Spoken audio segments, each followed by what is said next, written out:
ಶ್ರೀ ಗಣಪತಿ ಶಾರದಾ ಗುರುಭ್ಯೋ ನಮಃ. ಉತ್ತರಂ ಯತ್ ಸಮುದ್ರಸ್ಯ ಹಿಮಾದ್ರೇಶ್ಚೈವ ದಕ್ಷಿಣಂ ವರ್ಷಂ ತದ್ಭಾರತಂ ನಾಮ ಭಾರತಿ ಯತ್ರ ಸಂತತಿ. ಶ್ರೋತೃಗಳಿಗೆ ಶ್ರೀ ಸ್ಕಾಂದ ಮಹಾಪುರಾಣದ ಎರಡನೆಯ ವೈಷ್ಣವ ಖಂಡದ ಶ್ರೀ ಪುರುಷೋತ್ತಮ ಕ್ಷೇತ್ರ ಮಹಾತ್ಮೆಯ ಜೈಮಿನಿ ಋಷಿ ಸಂವಾದದಲ್ಲಿ ಜ್ಯೇಷ್ಠ ಪಂಚಕ ವ್ರತ ವರ್ಣನವೆಂಬ 44ನೆಯ ಅಧ್ಯಾಯಕ್ಕೆ ಸ್ವಾಗತ. ಜೈಮಿನಿಯು ಹೇಳುತ್ತಾನೆ: ಇನ್ನು ನಿಮಗೆ ಸಂವತ್ಸರದಲ್ಲಿ ನಿರಂತರವೂ ಮಾಡಬೇಕಾದ ಉತ್ತಮ ವ್ರತವೊಂದನ್ನು ನಿರೂಪಿಸುವೆನು. ಈ ಸಂವತ್ಸರಕ್ಕೆ ಫಾಲ್ಗುಣ ಮಾಸದ ಪೌರ್ಣಮಿಯ ದಿನವೇ ಪ್ರಥಮ ದಿನವಾಗಿರುವುದು. ಅಂದು ಮೊದಲುಗೊಂಡು ಆದ್ಯಂತರಹಿತನು ದೇವದೇವನೂ ಆದ ಶ್ರೀಹರಿಯ ವಿಷ್ಣುವಾದಿ ದ್ವಾದಶ ನಾಮಗಳಿಂದ ಯಾವ ರೂಪಗಳು ಪ್ರಸಿದ್ಧಗಳಾಗಿರುವವೋ ಅವುಗಳಲ್ಲಿ ಒಂದೊಂದು ರೂಪವನ್ನು ಒಂದೊಂದು ಮಾಸದಲ್ಲಿ ಪೂಜಿಸಬೇಕು.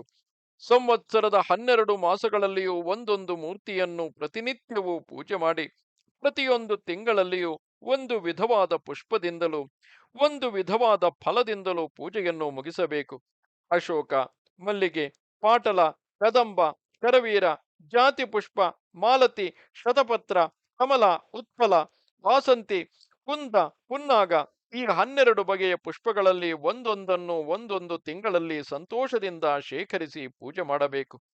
ದಾಡಿಮ, ನಾರಿಕೇಳ, ಆಮ್ರ, ಪನಸ, ಖರ್ಜೂರ, ತೃಣರಾಜ, ಆಮಲಕ, ಶ್ರೀಫಲ, ನಾಗರಂಗ, ಪ್ರಮುಖ, ಕರಮಂಗಕ, ಜಾತಿ ಫಲ ಈ 12 ಫಲಗಳಲ್ಲಿ ಒಂದೊಂದು ಜಾತಿಯನ್ನು ಒಂದೊಂದು ತಿಂಗಳಿನಲ್ಲಿ ನೈವೇದ್ಯ ಮಾಡಬೇಕು.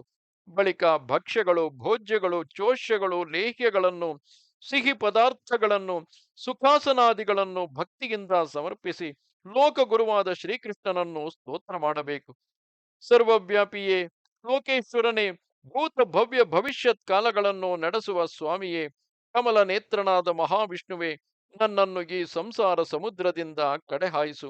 ಏಕಾಕಾರವಾಗಿಯೂ ಭಯಂಕರವಾಗಿಯೂ ನಿರಾಧಾರವಾಗಿಯೂ ಇರುವ ಸಮುದ್ರ ಜಲದಲ್ಲಿ ಲೋಕರಕ್ಷಣಾಪೇಕ್ಷೆಯಿಂದ ಮಧುವೆಂಬ ರಾಕ್ಷಸನನ್ನು ಸಂಹರಿಸಿದ ಮಧುಸೂದನನೇ, ನನ್ನನ್ನು ರಕ್ಷಿಸು. 3 ಹೆಜ್ಜೆಗಳಿಂದ ಬ್ರಹ್ಮಾಂಡವೆಲ್ಲವನ್ನೂ ವ್ಯಾಪಿಸಿ ಅಸಂಖ್ಯಾತವಾದ ರಾಕ್ಷಸ ಸೈನ್ಯವೆಲ್ಲವನ್ನೂ ನಿಗ್ರಹಿಸಿ 3 ಲೋಕಗಳನ್ನು ಕಾಪಾಡಿದ ತ್ರಿವಿಕ್ರಮನೇ, ನಿನಗೆ ನಮಸ್ಕಾರವು. ಋಗ್ಯಜುಸ್ಸಾಮಗಳೆಂಬ ವೇದತ್ರಯಾತ್ಮಕವಾದ ವಾಮನ ರೂಪವನ್ನು ಸ್ವೀಕರಿಸಿ ಆ ಅದ್ಭುತ ರೂಪದಿಂದ ಬಲಿಚಕ್ರವರ್ತಿಯನ್ನು ಭ್ರಾಂತಿಗೊಳಿಸಿದ ಮಾಯಾವಿಯಾದ ನಿನಗೆ ನಮಸ್ಕರಿಸುವೆನು. ನಿರಂತರವೂ ಲಕ್ಷ್ಮಿಯನ್ನು ಹೃದಯದಲ್ಲಿಯೇ ಧರಿಸಿದವನು, ಭಕ್ತರಿಗೆ ಸಕಲೈಶ್ವರ್ಯಗಳನ್ನು ಅನುಗ್ರಹಿಸುವವನು ಆದ ಶ್ರೀಧರ ರೂಪನಾದ ನಿನಗೆ ನಮಸ್ಕಾರವಿರಲಿ. ಯಾವನು ಏಕಾದಶೇಂದ್ರಿಯಗಳಿಗೆ ಅಧಿಷ್ಠಾತ್ರನಾಗಿರುವನೋ ಮತ್ತು ಸರ್ವಕಾಲದಲ್ಲಿಯೂ ಸಕಲ ಜೀವರಿಗೂ ಸ್ವಾಮಿಯಾಗಿರುವನೋ, ಭಕ್ತರಿಗೆ ಸೌಖ್ಯವನ್ನು ಉಂಟು ಮಾಡುವ ಏಕಾಂತ ಕಾರಣನೋ ಅಂತಹ ಋಷಿಕೇಶನಿಗೆ ನಮಸ್ಕಾರವು. ಯಾವನ ನಾಭಿ ಕಮಲದಿಂದ ಚರಾಚರಾತ್ಮಕವಾದ ಈ ಸಕಲ ಬ್ರಹ್ಮಾಂಡವು ಉದ್ಭವಿಸಿರುವುದೋ, ಯಾವನ ನಾಭಿ ಕಮಲವೇ ಚತುರ್ಮುಖ ಬ್ರಹ್ಮನಿಗೆ ಆಸನವಾಗಿರುವುದೋ ಅಂತಹ ಪದ್ಮನಾಭನಾದ ನಿನಗೆ ನಮಸ್ಕರಿಸುವೆನು. ಯಾವನ ತ್ರಿಗುಣಾತ್ಮಕವಾದ ಮಾಯೆಯಿಂದ ಸ್ಥಾವರ ಜಂಗಮ ಸಹಿತವಾದ ಈ ಜಗತ್ತೆಲ್ಲವೂ ಸಂಬದ್ಧವಾಗಿರುವುದೋ, ಯಾವನು ಗೋಪೀದೇವಿಯಿಂದ ಹಗ್ಗದಿಂದ ಕಟ್ಟಲ್ಪಟ್ಟನೋ ಆ ದಾಮೋದರನಾದ ನಿನಗೆ ವಂದಿಸುವೆನು. 3 ಲೋಕಗಳಿಗೂ ಮಹಾ ಸಂಕಟವನ್ನು ಉಂಟು ಮಾಡುತ್ತಿದ್ದ ಕೇಶಿ ಎಂಬ ರಾಕ್ಷಸನನ್ನು ಸಂಹರಿಸಿದವನು, ಸಕಲ ಸೌಖ್ಯಗಳನ್ನು ಕೊಡುವ ಸ್ವತಂತ್ರ ಪ್ರಭುವಾದವನು ಆದ ಕೇಶವನೇ, ನನ್ನನ್ನು ಸಂರಕ್ಷಿಸು. ಲೋಕ ಸೃಷ್ಟಿಕರ್ತನಾದವನು, 14 ಲೋಕಗಳಿಗೆ ಆದಿಕಾರಣನು, ಅಚಿಂತ್ಯ ಮಹಿಮನು, ಸರ್ವವ್ಯಾಪಿಯೂ ಆದ ನಾರಾಯಣನೇ, ನಿನಗೆ ನಮಿಸುವೆನು.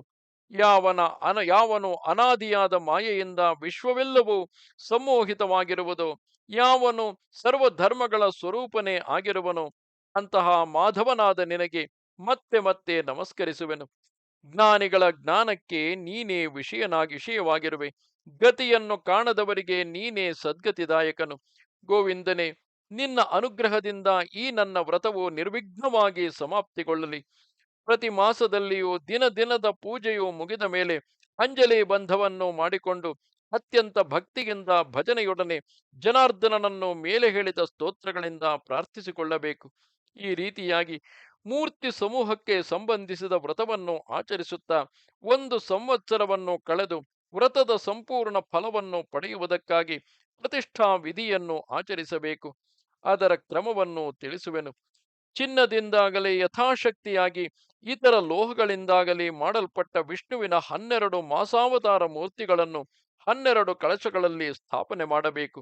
ಆ ಕಲಶಗಳು ಮಾವಿನ ಎಲೆಗಳಿಂದ ಆವೃತಗಳಾಗಿ ಬೇರೆ ಬೇರೆಯಾಗಿ ಬಿಳಿಯ ವಸ್ತ್ರಗಳಿಂದ ಆಚ್ಛಾದಿತಗಳಾಗಿ ಸುಗಂಧಯುಕ್ತವಾದ ಪಲ್ಲವೋದಕದಿಂದ ತುಂಬಿದುದಾಗಿರಬೇಕು.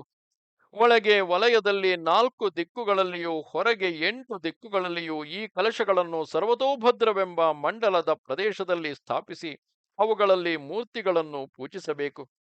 ಬ್ರಾಹ್ಮಣರಿರ ಮೊದಲು ದ್ವಾದಶಾಕ್ಷರ ಮಂತ್ರದಿಂದ ಬೇರೆ ಬೇರೆಯಾಗಿ ಒಂದೊಂದು ಕಳಶಕ್ಕೂ ಷೋಡಶೋಪಚಾರಗಳಿಂದ ಪೂಜೆಯನ್ನು ಮಾಡಿ ಪಂಚಾಮೃತಗಳಿಂದ ಅಭಿಷೇಕವನ್ನು ಮಾಡಬೇಕು. ಬಳಿಕ ಸಂಗೀತ ವಾದ್ಯ ನೃತ್ಯಗಳಿಂದಲೂ ಬ್ರಾಹ್ಮಣ ಸಂತರ್ಪಣೆಗಳಿಂದಲೂ ವ್ರತವನ್ನು ಸಾಂಗಗೊಳಿಸಬೇಕು. 12 ಜನ ಬ್ರಾಹ್ಮಣರನ್ನು ಬರಮಾಡಿಕೊಂಡು ಒಬ್ಬೊಬ್ಬರಿಗೂ ಎರಡೆರಡು ವಸ್ತ್ರಗಳನ್ನು, ಛತ್ರಗಳನ್ನು, ಪಾದರಕ್ಷೆಗಳನ್ನು, ಬೀಸಣಿಗೆಗಳನ್ನು, ಜಲಕುಂಭಗಳನ್ನು, ಹಾಸಿಗೆಗಳನ್ನು, ಆಸನಗಳನ್ನು, ಸುಗಂಧಗಳನ್ನು, ಪುಷ್ಪಮಾಲೆಗಳನ್ನು, ತಾಂಬೂಲಗಳನ್ನು, ಉಂಗುರಗಳನ್ನು, ಕುಂಡಲಗಳನ್ನು ದಾನ ಮಾಡಬೇಕು. ಬಳಿಕ ಒಂದೊಂದು ಕಳಶಕ್ಕೂ ಕ್ರಮವಾಗಿ 12 ತುಪ್ಪದ ದೀಪಗಳನ್ನು ಹಚ್ಚಿಸಬೇಕು. ಇಂತು ರಾತ್ರಿಯ 3 ಯಾಮಗಳಲ್ಲಿಯೂ ಪೂಜೆಯನ್ನು ಮಾಡಿ 4ನೆಯ ಯಾಮವು ಕಳೆದು ಸೂರ್ಯೋದಯವಾಗುವ ಸಮಯಕ್ಕೆ ಸರಿಯಾಗಿ ಉಪಾಸನೆಯನ್ನು ಮಾಡಬೇಕು. ಪ್ರತಿಯೊಬ್ಬ ಮೂರ್ತಿಗೂ 300ರ ಸಂಖ್ಯೆಯ ಆಹುತಿಗಳನ್ನು ಸಮಿತ್ತು ಆಜ್ಯ ಮತ್ತು ಚರು ದ್ರವ್ಯಗಳಿಂದ ಅಗ್ನಿಯಲ್ಲಿ ಸಮರ್ಪಿಸಿದ ಬಳಿಕ ತಿಲಧಾನ್ಯದಿಂದ 1008 ವ್ಯಾಹೃತಿ ಹೋಮಗಳನ್ನು ಮಾಡಬೇಕು. ಇಂತು ಹೋಮವನ್ನು ಮುಗಿಸಿ ಹುತಶೇಷವನ್ನು ಸ್ವೀಕರಿಸಿ ಆಚಾರ್ಯನಿಗೆ ದಕ್ಷಿಣೆಯನ್ನು ಕೊಡಬೇಕು. ಅದರ ವಿವರವನ್ನು ತಿಳಿಸುವೆನು. ಸರ್ವಭೂಷಣ ಭೂಷಿತಗಳಾಗಿರುವ 12 ಕಪಿಲೆ ಆಕಳುಗಳನ್ನು ಆಚಾರ್ಯನಿಗೆ ಗುರುದಕ್ಷಿಣೆಯಾಗಿ ಕೊಡಬೇಕು. ವ್ರತ ಸಮಾಪ್ತಿಯಾಗಲು 4400 ಬ್ರಾಹ್ಮಣರಿಗೆ ಭೋಜನವನ್ನು ಮಾಡಿಸಿ ಕಳಶ ವಸ್ತ್ರ ಚಾಮರಗಳೊಡನೆ 12 ಪ್ರತಿಮೆಗಳನ್ನು ಸರ್ವೋಪಚಾರ ಪೂರ್ವಕವಾಗಿ ಆಚಾರ್ಯನಿಗೆ ದಾನ ಮಾಡಬೇಕು. ಈ ಸರ್ವೋತ್ತಮವಾದ ವ್ರತವನ್ನು ಮಾಡಿದ ಮನುಷ್ಯನು ಸಕಲ ಇಷ್ಟಾರ್ಥಗಳನ್ನು ಪಡೆದು ಸುಖಿಸುವನು.